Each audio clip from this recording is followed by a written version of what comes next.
to connect to all of you.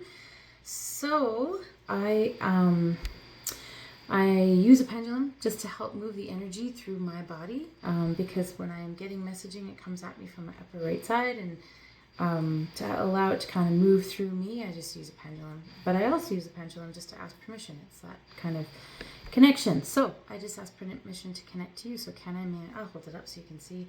Can I, man, shall I do a reading for my insight time, my friends and family, both those that are listening now and those that tune in later? And this is a clear yes, you can see. Then I ask, is there any reason where I shouldn't at this moment in time? And I can feel it already. It's starting to switch directions. So, because I can already feel that it's a no, and so it's going to switch and start spinning into a no. Just takes a while for the momentum to switch. So, nope, there's no reason why I shouldn't at this moment in time. So then I ask that everybody's intuition be raised to the highest level that they can accommodate with at this moment in time. Allow their souls to speak clearly, so that for their highest and best good. Perfect. All right. And Tamo, how can we take everything for our highest good for this month and Virgo season? That is exactly what we're going to tap into. I love astrology. I am not an astrologer at all. My daughter, one of my daughters loves doing, astrology, and she'll tell me, hey, this is what's going on, be aware. And then I'm always like, oh, that makes sense. So I wish I knew more about that kind of thing. But I will tap in to what is for our highest and best good right now. All right, so let me jump in. Is the first bit of messaging that I am hearing. Ooh, interesting. It was like like an oily feeling inside my mouth all of a sudden. This like kind of oily feeling. Let me just what is that all about? So those of you that are new here, I get my messaging, like I said, from my upper right side. It's coming from you, mixed in with some divine intervention, is what I believe. And it comes at me as images, feelings, and sometimes words. And this one started out as a feeling. So this oil slick in my mouth, what is that? Okay, this will be fun. So when my kids tell me that they're going to put this on my tombstone, my epitaph, is you always get further with sugar than with shit. And I live by that. So when I'm having a struggle with somebody, rather than railing and getting angry, I try to find a way that I can move through it, right? And you always get further with sugar than with shit. And that's what this is about, is that be careful of your words. Your words need to be intentional. And what I'm hearing is focused on the directive. Oh, that's a fancy, let's just hear what that's about. Focused on the directive. Okay, all right. So what I'm hearing, oh, this is a good one. I think I needed to hear this too. So what it's about is that focus on what your actual goal is. So especially if you're having a conflict with someone, or there's something going on, or there's a communication you have to have, boundaries you need to set, whatever it is, some kind of communication, because it's all around here. Keep in mind, what is your ultimate goal? What do you want to have happen? Chances are you want some kind of resolution, some kind of understanding. Maybe it's a compromise. Maybe it's a respecting of a boundary, whatever it is. But what I'm hearing is keep in mind what your directive is. That's the wording I'm hearing. How I would translate that as, what is your goal? What is it that you want to achieve in this conversation? Is it that you want to be right? Is it that you want to be validated? Is it that you want to maybe hurt someone back? Is it, be aware of what your directive is?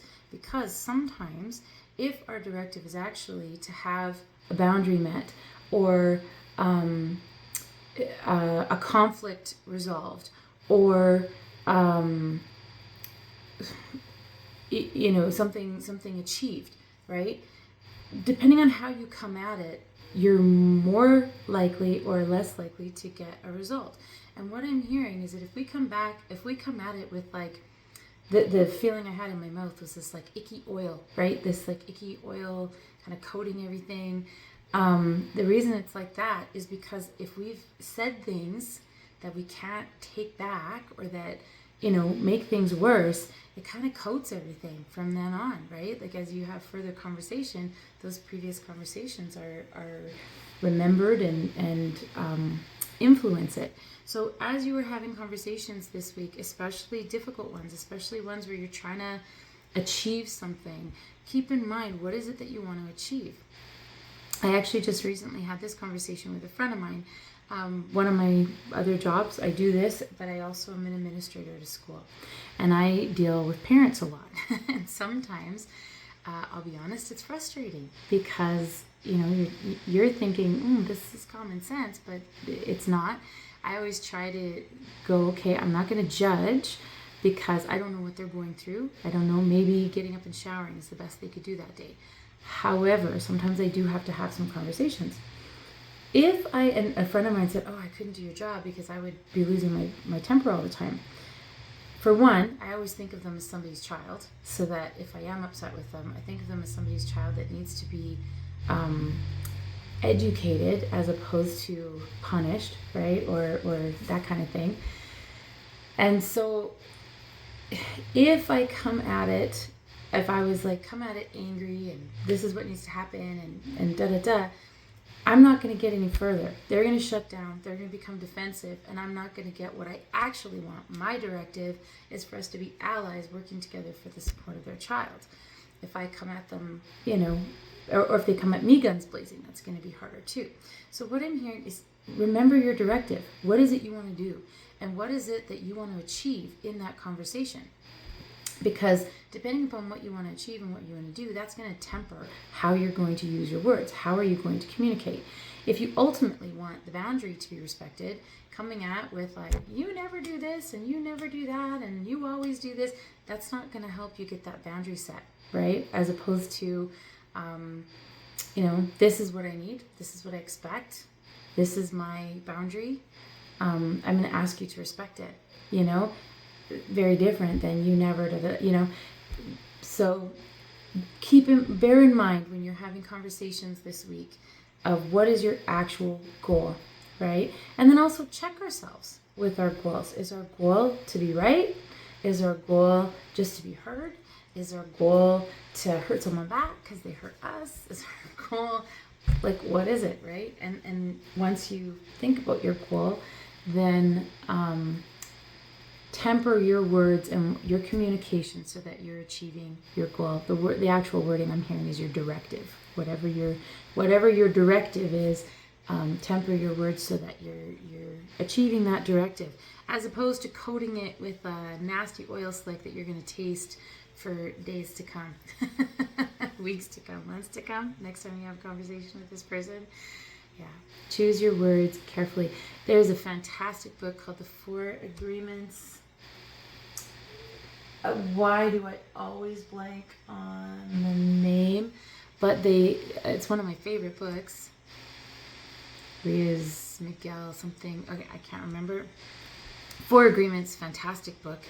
And one of the things is be impeccable with your word. Because if you're impeccable with your word, and you're actually saying what you mean to be saying, and you're keeping in mind what the end goal is, then you're going to have minimal problems. I'm also hearing, I just looked at the chat. Thank you, Susan, Dom, Miguel, Riaz. I said Riaz, I said Miguel. It's a great book. If you haven't read it, read it. Honestly, if you live your life by those 4 agreements, smooth sailing. Well, life is never smooth sailing, but that helps.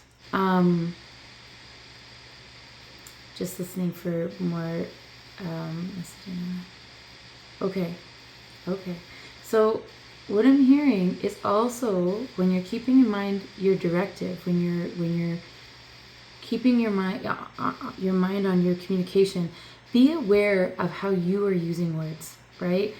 And going into that, being impeccable with your word. And okay, what I'm hearing is that sometimes, and I know I do this, that's why I'm kind of laughing. Sometimes we think we're kind of taking the high road, right? But maybe what we're actually doing is being a little passive aggressive, or maybe we're being like, what am I hearing? Allowing yourself to be the victim is what I'm hearing. So on that, there's a couple ways that we might do this to be aware of, right? I'm just asking for an example.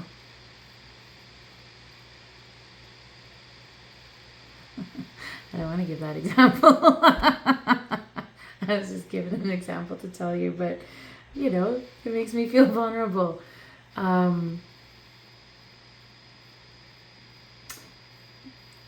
can I say this without like completely making myself vulnerable?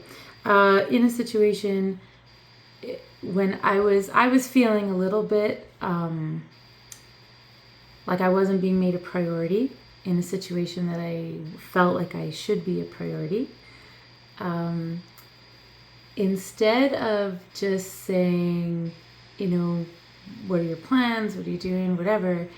I kind of realized I gave a little barb in that I said something like, well, I don't know what your other plans are, but this is what I'm doing today. And so I'm being a little vague because I don't want to make myself totally vulnerable, but it was a weak moment. I'll admit it was a weak moment.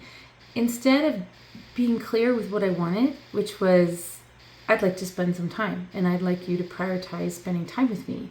Instead, I was a little bit passive aggressive about it and kind of almost maybe tried to lay a little bit of a guilt trip.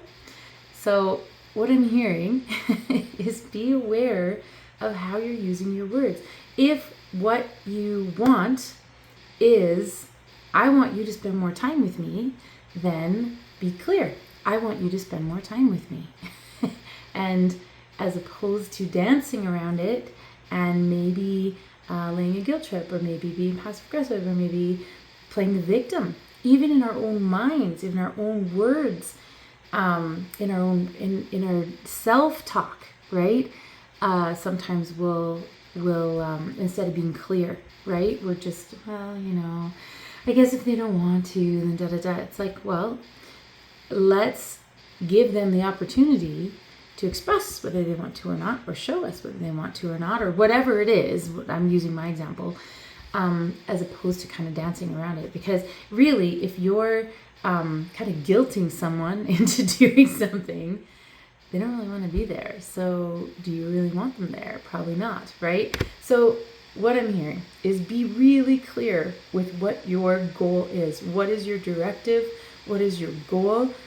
And be clear with what you want and how it needs to be. So be aware of, not saying things you don't really mean or don't want to say, or aren't going to help with that directive. Things like always and never and those kinds of things, communication things. But also be clear with yourself in terms of what is it you want, and then ask for what you want, as opposed to trying to dance around it. Because sometimes, I know I try really hard not to do this, but sometimes I err on the side of, because I'm trying to be nice, I'm not being direct. I'm not saying what needs to happen or what I need, because I don't want to ruffle feathers, and I don't want to be needy, or I don't want to be naggy, or I don't want to be whatever it is, right?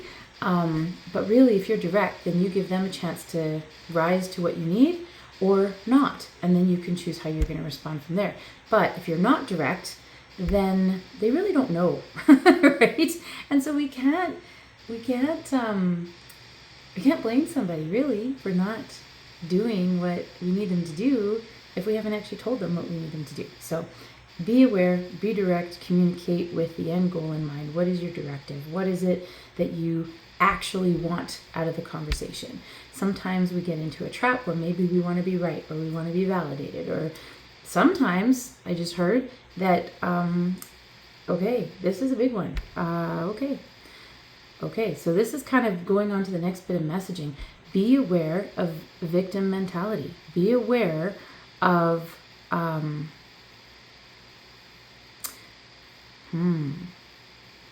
be aware A victim mentality. What does that mean exactly? Okay.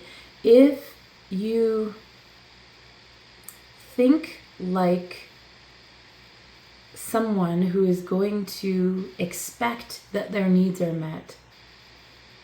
I'm just kind of asking for an example so I can be really clear on it. Okay. So I have a friend. Her name is Amanda. She is one of the most phenomenal boundary setters I have ever met. She is kind. She is generous. She is loving. She's one of the most loving people I've ever met.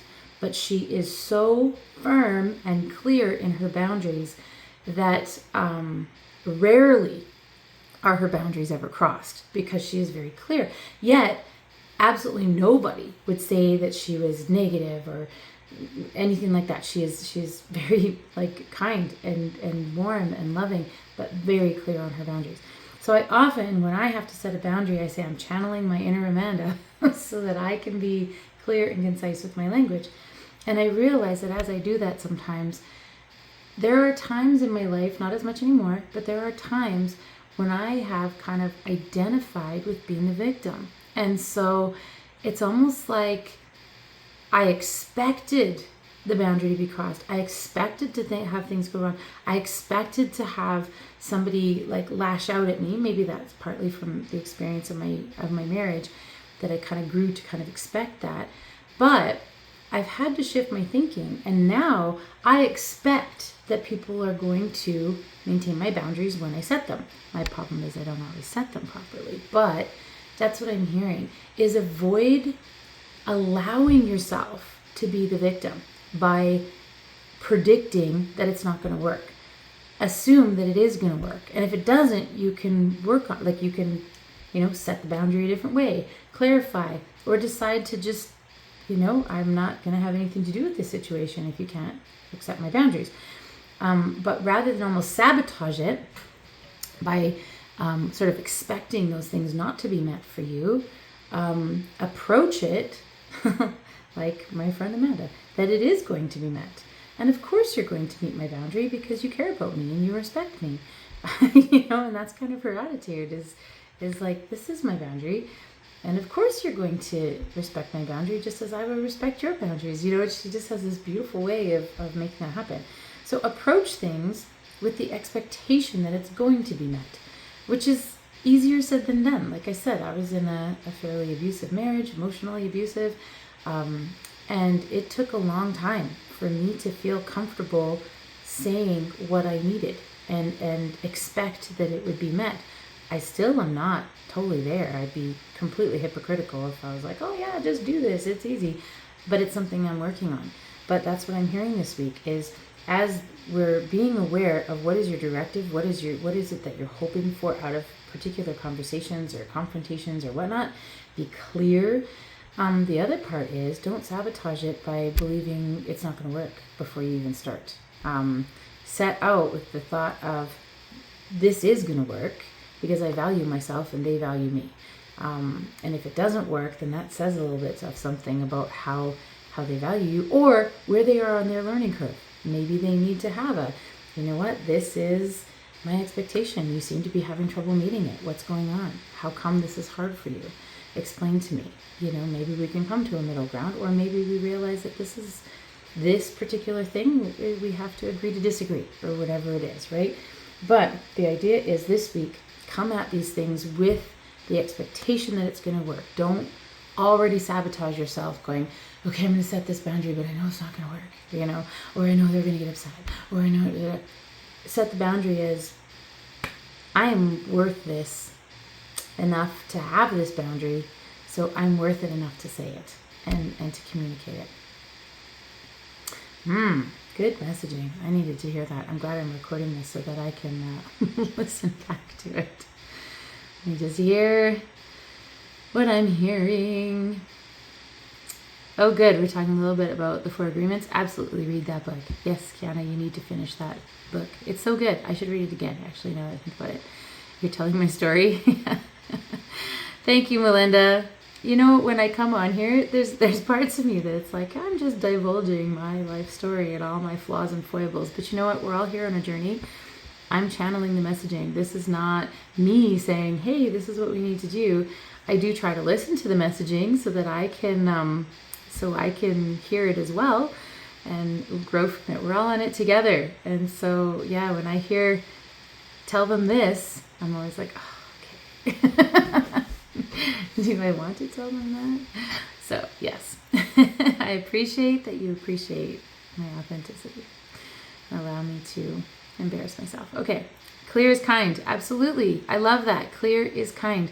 And that's when I do channel my inner Amanda, that's one thing that I've watched her do is that she's very direct, very clear, but in a very kind way. It's like, okay, in this situation, this is what my expectation is. Does that work for you? And it's like, well, yeah, okay, great. And now we're totally clear. And now there's no room for misunderstanding. Like it's really beautiful. So yes. And I hope the oily taste is out of your mouth. It is. It was a moment where I was like, ooh, what is that? And I think the reason why it was oily is because oil sticks for a long time and it takes a lot to get rid of it, as opposed to, you get sand in your mouth, you spit it out, rinse, spit, gone. Oil kind of coats and sticks. And I think that the reason why it had to be oily was because if we say these words and do these things that are not with the right directive or purpose, it will coat everything else. It will coat all the other interactions and make all the other interactions oily and yucky. So, all right, speaking of that, I'm just going to take a sip of water. All right, on to the next bit of messaging. What do I hear for my friends? Okay. I just thought, Melinda, that's a great idea. To be really honest, I wonder if she would. I don't even know if she knows how good she is at it. She just does it. But she could definitely just give examples of how she does it. I'll ask her if she wants to be a guest sometime. All right, next bit of messaging. What I saw was like a shine, started like kind of glitter. What is that?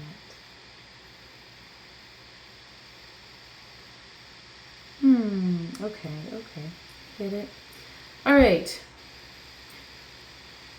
This goes along with the communication part. So what I saw is it started as kind of like a little glitter, like a little, gold flecks of something, like this kind of something kind of glittering. And then it kind of grew into like an actual light. Now what I'm hearing, and this is on the line of communication again, so this is a communication, this is the hot topic for today, is communication. What I'm hearing is be aware. We've talked, I know this comes up a lot because, where I get my gift from and whatnot is all about elevating human vibration. So our global consciousness, our human vibration, our soul level vibration, the whole job. My job is to try and elevate humanity one person at a time, elevate our vibration. And when I was given this gift, that's what I was told is my job. So what I'm hearing is that we all have our little sparkles of light.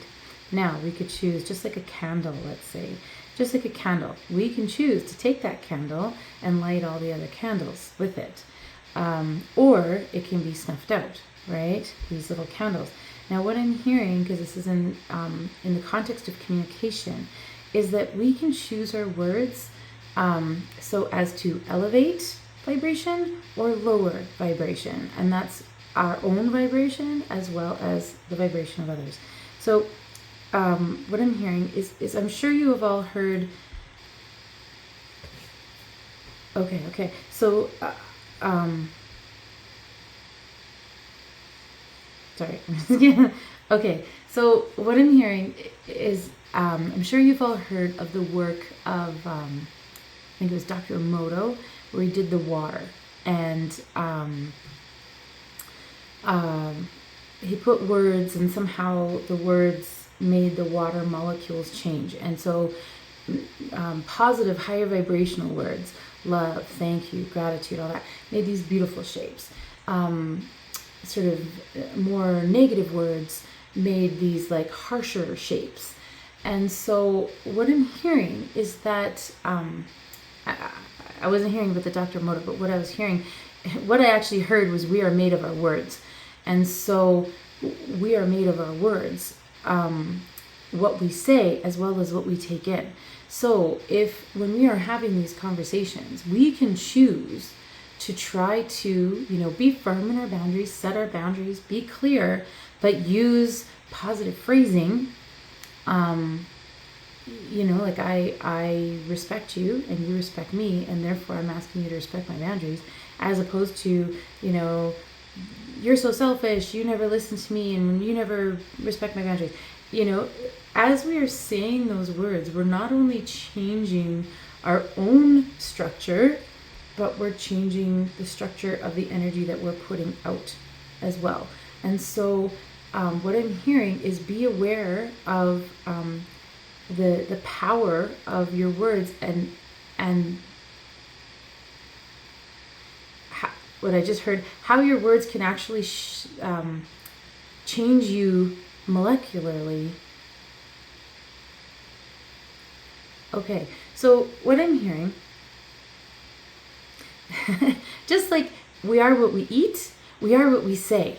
And so if we are somebody, and I'm not talking about being false positive, because sometimes you can tell, like, oh, this totally sucks, but then, find a lighter side to it, or have a laugh about it, or whatever, or genuinely be sad about it, but without hatred toward it. It's like, yeah, this situation sucks. I have really deep learning about this, and it's, it's difficult and it's painful, as opposed to, my life sucks, everything sucks, I'm angry, sorry, I'm getting a little muddled. I just got redirected. And what I'm hearing is that just like you are what you eat, you are what you say. You are what you say, and you're also what you take in, the words that you take in. So be aware of what you're saying, how you're saying it. You can be angry, you can be frustrated. And I tell this to my students all the time. It's like, you can be angry. That's totally fine. You can be frustrated, you can be angry, but are you allowed to yell and scream and swear at each other? No, because that doesn't help anything, right? What else can you do if you're angry? I'm not saying don't be angry, because we all get angry, we all get sad, we all get anxious, but what you say is essentially, what I'm hearing is what you become. So if you are constantly, the example I just got, oh, this is a funny one. When we're driving, right? When people are driving, sometimes people can get really angry. And so, and I'm laughing because this is something that I actually don't do. I don't get angry at people driving, to the point that my friends and family laugh at me because I always come up with a story. So as someone cuts me off, I right away say, well, he's probably in a hurry because, his wife's in the hospital, or, his mom's out, and I right away change the story. Probably the guy's just being a jerk and trying to get forward, but it doesn't change anything. I can let it eat me up and be angry, and for the rest of my drive being like, oh, stupid drivers,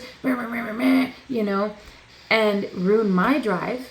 Or I could have a little laugh about it and be like, oh, maybe he's got diarrhea and he's about to poop his pants and he has to hurry, It doesn't change the fact that I got cut off. It doesn't change the fact that the guy is riding forward and being dangerous.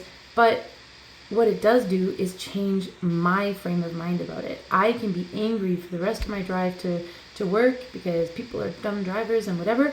Or I could have a little laugh and be like, yeah, maybe it's that, And so how what you say affects how you are. Okay? And that's what I'm hearing for this week, that going back to that, you get further sugar than shit, that's with yourself too, And also I'm hearing what you take in. So where that is coming from is what you surround yourself with. Are you listening to lots of negativity and negative words? Are you watching lots of negativity and lots of negative words? Because all that we take in, that shapes who we are. That shapes our vibration, And if that's a regular ingestion, is the word I just heard for you, then that becomes you, right? And so be aware of your words. How are you using your words, both when you're talking to yourself or putting it out into the world? And also, how are you taking in somebody's words? I have a very strict rule around me that I will not accept people yelling or swearing at me. And, in my job, that happens. And I am very kind about it, but that's a very firm boundary for me. It's like, okay, I'm going to end this conversation and I will be happy to speak to you when you're feeling calm and we can come to a resolution. And then I end the conversation. And that is a very strict boundary for me, because I do not want to have those words flung at me and then I ingest them, because then they're in my molecular structure and I need to get rid of them. So, very, very firm boundary. I have a good friend that is very passionate. He says it's cultural, maybe a little, but there's also a boundary. There's one thing to be passionate and there's another thing to be like that, right? And I've been very, very clear that I'm not going to take the bleh. If he wants to do that bleh with other people from his culture, he can do that, but not with me, because that is something, a very firm boundary for me. And just being aware of that. So over this next week, be aware of what you are allowing yourself to ingest from others in terms of their words, but also what are you saying? How are you expressing things? How are you dealing with things? And are you elevating the vibration, or are you lowering the vibration? And I have a little friend here who's come to say hi. Oh my goodness. Do you want to say hi? You can say hi. She's come to let me know that she has discovered a loose tooth. Do you know what I was just talking about with them? What? I was just telling them that we have to be careful what we say, that we have to speak kindly to ourselves and to other people, right? Because saying mean things to anybody is not kind, right? Right. All right. This is my little friend. Okay, I gotta get back to work here. Okay? I just want to snuggle and talk. Well, I can't really do my work like that. Okay? Because my work makes me, I have to concentrate on all of them. And when I'm concentrating on you, it's hard for me to concentrate on all of them.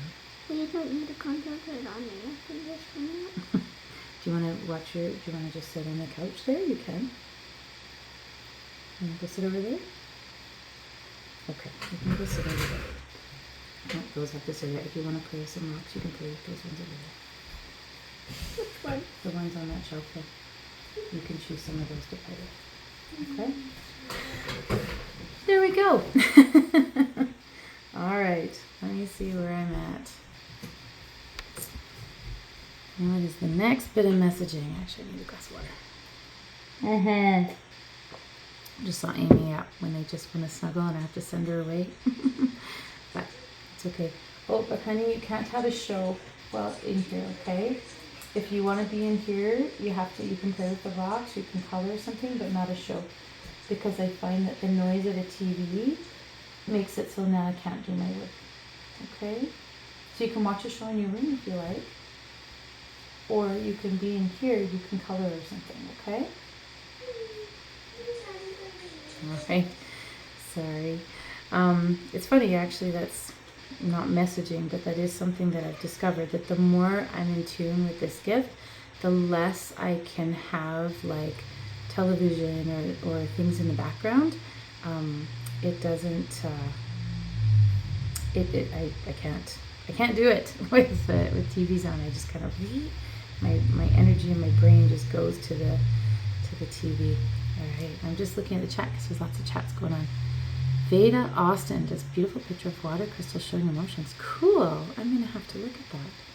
And hello here, Luke from Montreal. I love Montreal. I've been to Montreal twice and I love it there. All right, let me just tap into probably the last bit of messaging and then we'll go into some individual stuff. So just a minute. Let me see. What do I hear?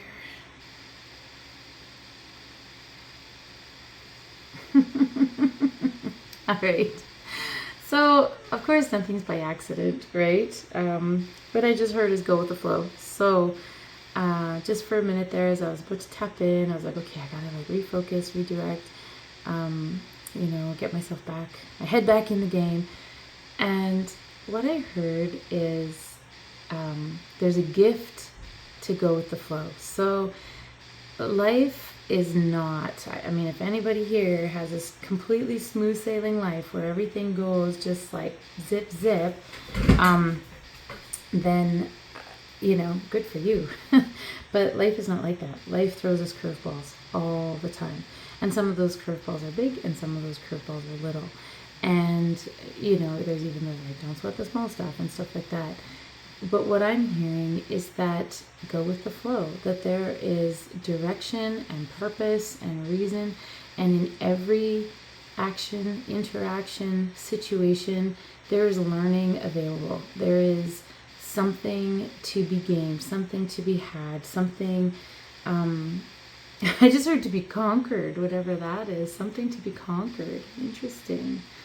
In certain situations, but yeah, I guess so. You know, maybe there is some sort of like, I'm gonna rise above this and I'm gonna conquer my fear. I'm gonna conquer my insecurity. I'm gonna because I heard clearly like, or conquer. And so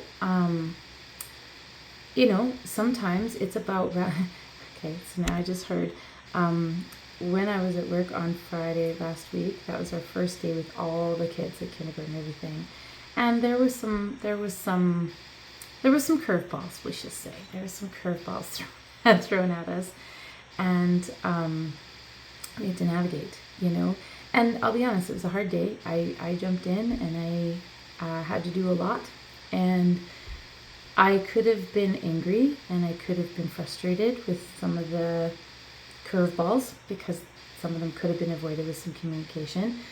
But instead, what happened is at the end of the day, I actually felt really grateful because I thought, wow, I am grateful for the skills and the abilities that I have, that I was actually able to do this and rise to it and do a good job. So rather than being angry with the situation, which I very well could have been because it really was some lack of communication and kind of narrow-sightedness. I'm thinking about what I need versus what the group need. And yeah, I could have been angry and I maybe was a little bit irritated. But I realized in having to jump in and just kind of, okay, this is what we're doing, we're going with it. It actually allowed me to get a little mirror on my skills, on my ability, on my, wow, I actually just rose to that and I rocked it. And I wouldn't have had that validation if it hadn't turned into a situation that needed to be handled. And so it's about going with the flow. And, you know, sometimes you just have to go with it. You be as prepared as you can. You, sorry, I just got distracted with messaging. So yeah, be prepared, have forethought, you know, organize yourself. But what I'm hearing is trust yourself. Trust that when things are thrown at you, you're going to be able to figure it out. And even if you're not going to be able to figure it out, you'll know someone who can help you figure it out, or you'll find a way to deal with it. And that what I'm hearing to tell you right now is look back on your life and how many actual situations, not the invented ones where we kind of create in our head, oh, that was like, you know, beyond my ability to problem solve, but how many, and I'm talking about like problem solving things. Of course, there's many situations where, you know, we're maybe thrown in where it's like, whoa, that's really overwhelming. I'm not minimizing that, but I'm talking day-to-day life. How many things have you had to navigate and you went, by the end of it, we're like, okay, I did that. And especially further ago, you know, when you think, you know, 5 years ago, was there a situation on a particular day that you were stressed because you had to deal with it? How important that is that now, you know? That goes back to a mantra that I say all the time when I am feeling overwhelmed, or if there's a hard situation. These are for my like, hard situations. I call it time jumping. And so what I do is I say, okay, 6 months from now, things will be different. A year from now, this will be easier. 5 years from now, this will be a memory. And if I can try and forward think into that 5 years from now, I know that what's happening right now is not that important. I just heard to tell you a story. So this is actually kind of funny. So I used to teach kindergarten. And kindergarten are like 4 and 5 years old. And it's amazing how in the moment they are, which is absolutely beautiful. But because they're so in the moment, they forget what happened 5 minutes before that. And so we were going, I don't know, it was picture day. And as the kids are leaving from picture day, we literally just got our picture taken, came back to the classroom, and they were being dismissed. And one of the parents was like, oh, did you get your picture taken? They're like, no. I'm like, yes, we did. And I started thinking about it, that they forgot, like even like 5 minutes before. However, when I was talking to a student teacher that same year, I recalled that story and I went, wait a minute. So on those really bad days where you're like, oh, that did not work. That did not work well. Or, maybe you just didn't get stuff done, and maybe you were late for a meeting, or maybe whatever, you spilled coffee on yourself, and it seems like a really big deal in that day. 5 years from now, you're barely going to remember that day, right? So put it into perspective when you're feeling really stressed, when you're feeling like, oh my God, this, and this is happening. 5 years from now, are you going to even remember that? Is that even going to be a thing? Probably not, right? There are, of course, some big momentous events. I'm not minimizing those, but some of the day-to-day stresses that stress us out, right? When you really think of it, it's like, so back to the student teacher, she was worried. She's like, what if I mess up? And I'm like, how much do you remember? Because she was teaching grade 3 at the time. How much do you remember from grade 3? And she's like, well, and she had a couple little things she could kind of like, painfully pull from memory, is like, scrambling.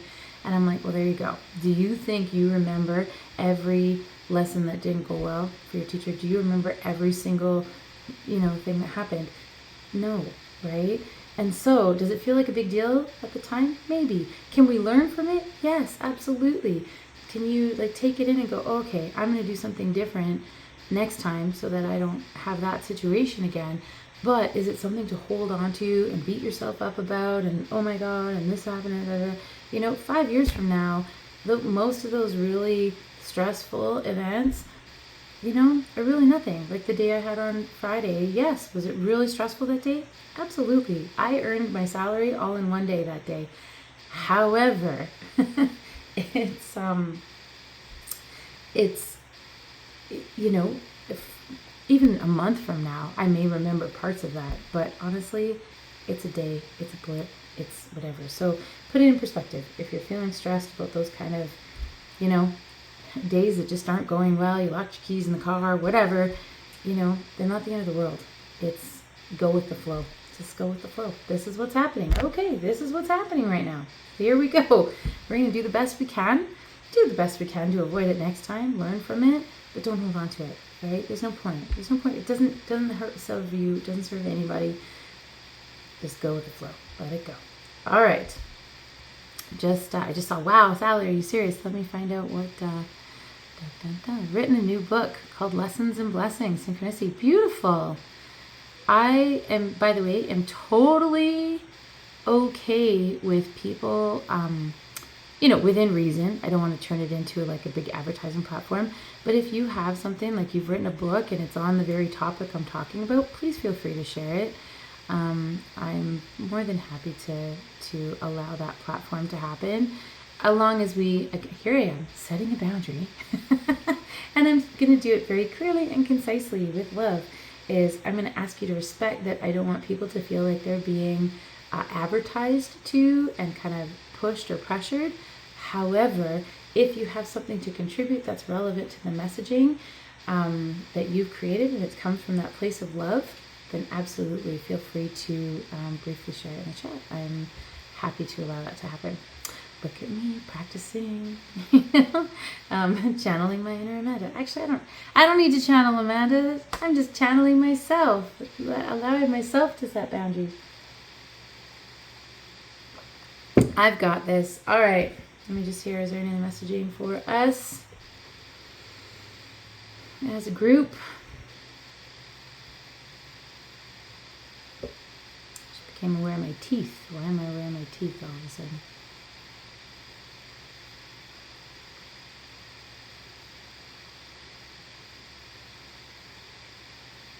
It went away. Okay, not sure what that was all about.